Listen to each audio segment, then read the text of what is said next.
Hello friend, সুজি সেশনে তোমাদের সকলকে স্বাগত। চকলেট তো আমরা প্রায় সকলেই দোকান থেকে কিনে খেয়ে থাকি। আজ আমি তোমাদের চকলেট নিজের হাতে বানানো শেখাবো। এর জন্য আমি নিয়ে নিলাম দু রকমের chocolate, dark chocolate and white chocolate. Dark চকলেটটা অল্প একটু আমি বাটির মধ্যে এইভাবে মেল্ট করে নেবো বন্ধুরা। মেল্ট করার পর চকলেটটা আমি মোল্ডের মধ্যে অল্প অল্প স্পুনের সাহায্যে ঢেলে নেব। এই মোল্ডটি আপনারা আপনাদের কাছের মার্কেটে ইজিলি পেয়ে যেতে পারে। চকলেটটা আমরা এইভাবে কাভার করে নেওয়ার পর আমি এর মধ্যে দিয়ে দেবো আর একটু কাজু কিশমিশের কুচি।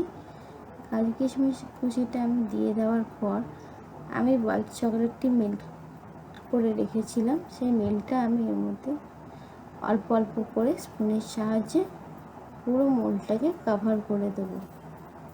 কাভার করা হয়ে গেলে বন্ধুরা এই মোল্ডটিকে ফ্রিজের মধ্যে 10 থেকে 15 মিনিটের জন্য আপনারা রেখে দেবেন। রেখে দেওয়ার পর ঠান্ডা হয়ে গেলে দেখুন আমি এইভাবে বার করে নিয়েছি ফ্রিজ থেকে। এরপরে চকলেটগুলোকে হালকা হাতে আস্তে আস্তে করে চকলেটটিকে খুলবেন। খোলার পরে দেখুন বন্ধুরা আমার চকলেটটি পুরোপুরি সুন্দরভাবে বেরিয়ে এসছে। চকলেটটি দেখতে কত সুন্দর লাগছে। ভালো লাগলে অবশ্যই বন্ধুরা লাইক, শেয়ার আর ফলো করবেন। ভিডিওটি দেখার জন্য থ্যাংক ইউ।